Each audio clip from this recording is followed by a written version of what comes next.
Hey guys, TFRM here with another video, and much like many gamers, I've been able to snag myself an NES off of eBay. And with this NES, I got a game that I've hardly even heard of, let alone read anything up about.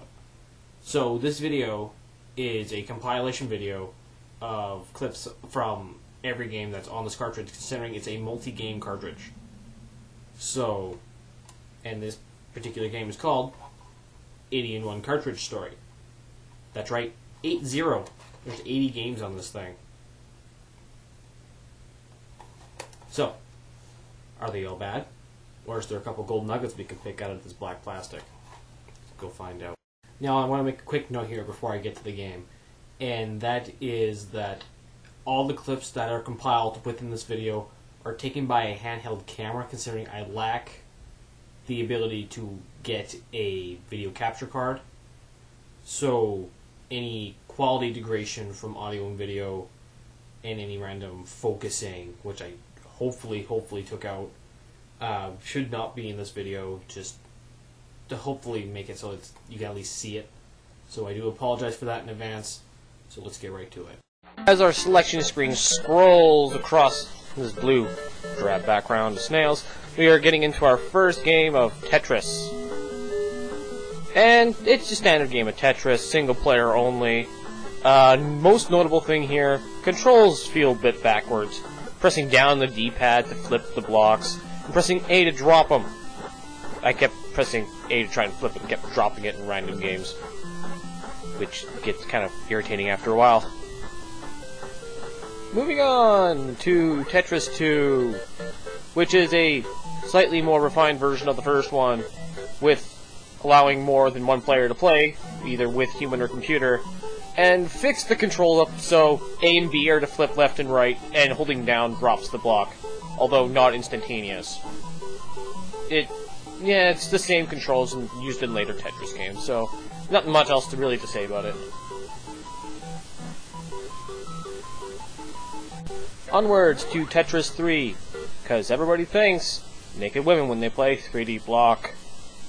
So, now, with this, it's a very interesting setup for this one. It feels like you're playing a Virtual Boy without the Virtual Boy colors. D-pad just to slide it around the grid. A flips it on the X-axis, while B flips it on the Y.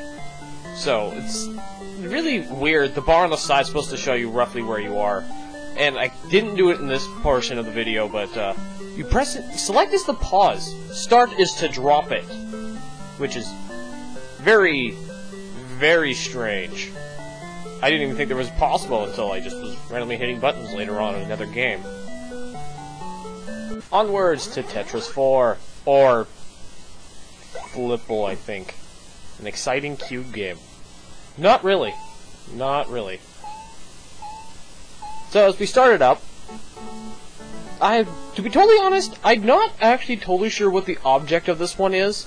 You move up and down on this ladder with this little blob guy with the control pad, and you have to match up the shapes, I think, to get them, and just to throw them and try and either clear the the shapes, or I'm not totally sure that's what I think. It's just so random, and to me, not very exciting. Yay, blobs. Moving on to Tetris 5, or Jewelry or something, I think. Start screen's really slow. Really slow. Okay, you know what? I'm just gonna start now. And it uses the controls of Tetris 2. Downs to drop it, A and B are to cycle through the gems in the cubes up and down. And sometimes if you're lucky, you'll get a whole set of 3 that are the same. So basically, free points! Because everybody loves free. I know I do. I also like to note that you could almost link them in almost any direction diagonally, or they can even turn, as long as they're directly connected to each other. So let's move on to our next game of Tetris. Tetris 6. Or Block Force! Sorry, it just sounds so extreme. I just had to say it like that. Anyways, so with Block Force, it's a little bit interesting. You get this flying Tetris T block. You literally fly around, and the A button launches that line, which is basically a bomb, and you only get 3 of them. And the B button fires this little cube. And I didn't find out till much later, when I randomly picked it up again, that the object of the game, the reason why it's called Block Force, is that you're actually supposed to make little... you fill in all the squares to make full blocks. You have to fill them completely in. And if you want to be a cheap ass like me, you could just, you know, waste your bombs. Because it's fun that way. Moving on! Next is Donkey Kong 1. And it's everybody's favorite arcade game. With 2-player support. And, again, it's your stereotypical Jumpman / Donkey Kong arcade. A to jump.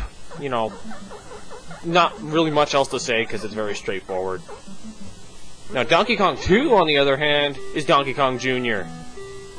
I don't know why they didn't say that, but, whatever. It's Donkey Kong Jr. And, again, it's the same as the arcade machine. Climbing up the vines, collecting fruit, avoiding whatever those are. I think they're like gators. They remind me of claptraps, actually. But, it's just that, or you'll randomly fall off like that. And it just sucks, because then it's like, what the... Onwards to Donkey Kong 3, which I didn't even know existed until I played the cartridge. But, with Donkey Kong 3, it's an interesting setup.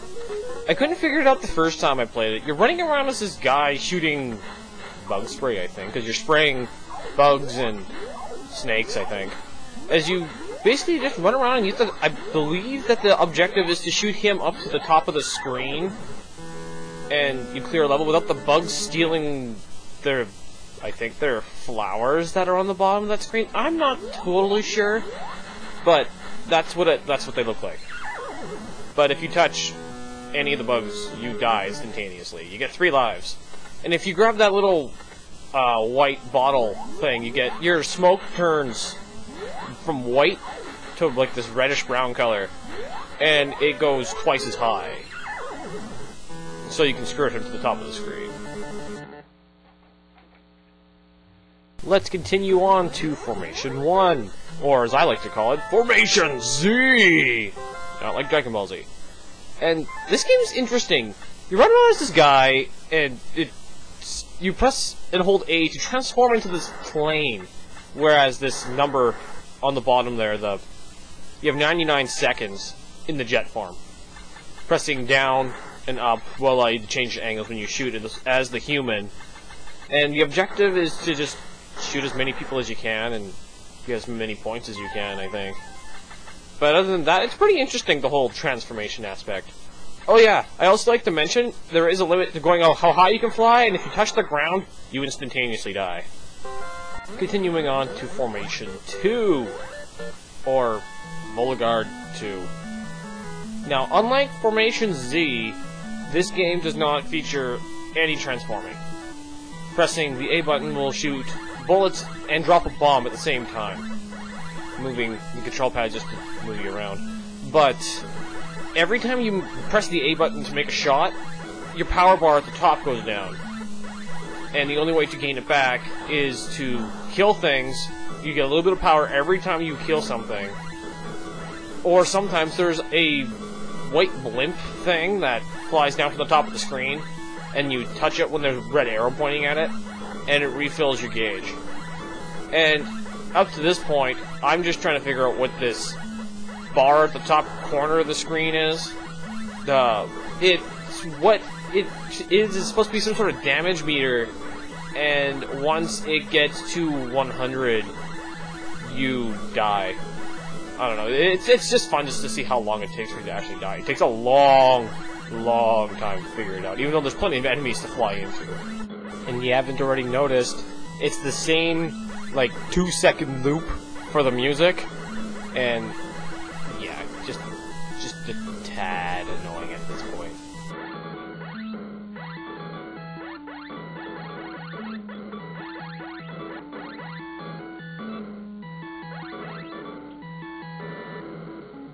That game over, we move on to Mr. Mario 1, or Mr. Mary, which the title screen actually lies with this. It's actually, the Mario Bros. Game from the arcade machines. And really, not much else more to expect here. It's very straightforward, except for, you know, the jumping mechanic still sucks. Yeah. Very, very bad jumping. But other than that, we are going to move on to number... I don't remember what number we're on here. Number 13, Mr. Mario 2. Really, Nintendo? Really? So, yeah, it's Mario Bros. Without the title screen. I shit you not. Okay, onwards to 14, Mr. Mario 2A. Oh, you gotta be kidding me. It's the same one. The only difference is that the sprites are slightly different. The ground's different, and the backgrounds... The clouds don't have smiley faces. Seriously. Moving on down the list, we're heading to number 15, Load Runner 1.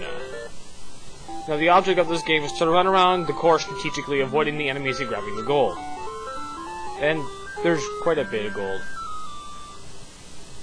A couple pieces here and there, and you're running away from the reused sprites of Bomberman. B is to dig a hole. If you get caught, you're screwed. You cannot jump, you cannot climb out, and the holes will, as you saw, will fill themselves in. It sucks. And if enemies get caught, they can climb back out. Don't you just love AI mechanics?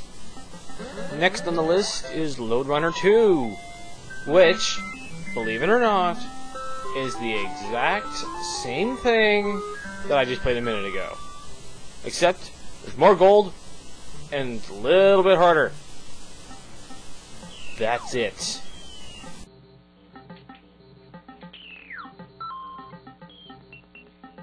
Next up is Din Don 1, or the Namco favorite, Dig Dug! And it's the exact same game that everybody remembers from playing before. You run around, blowing stuff up by inflating it. Or you can just die. Pressing A or B will let you blow up an enemy. Simple as that. Now, Dig Dug 2, on the other hand, has a slightly different setup than the first one. You're running around on an overworld map, trying to clear all the enemies on this little island. Using the A button's for the hammer, the B button is to use your little blow-up nozzle. Whereas if you hit the little dots with the hammer, it makes a crack, I found out in later games. And if you section off a part of the island with the cracks, you can crumble away that part of the island, which can be good or bad. And enemies can go through the cracks underground so they cannot be hit. Kind of cheap if you ask me. Next is number 19, Wrestle! Okay, Japanese. Alright, another 2-player game. But I'm playing this by myself, so it doesn't really matter. There's a selection wheel of characters you can pick from. You pick yourself, and then a computer. From here, it's just running around. B is to jump, A is to attack. You punch, or if you jump after you, if you attack after you jump, you do a jump kick. You can bounce off the side rounds, and every time you get knocked down, or after so many hits, I think, you lose a little bit of your stamina, which are indicated by circles at the top of the screen. And once you start getting lower on health, you move slower, and you can only just attack. You cannot jump. And there's a little glowing orb that once you collect it, I think activates some sort of special, or you become invincible or something. I'm not quite sure what it does, but the computers always go for it right away, and it's kind of annoying. And last on this left section is number 20, Wrestle 2, or known as Pro Wrestling. Now, unlike the other one, this one only features you as one character, and you are fighting a series of computer players when you're playing by yourself. In this case, I'm playing as the guy in the blue tights and what I think is supposed to be a mullet, and I really don't know what to do for this. I was just running around, mashing the buttons, and just doing random attacks inside and outside of the ring until he beat the crap out of me, really. And that's really about it. There's nothing else to do than just mash the buttons. Haha, strong bads.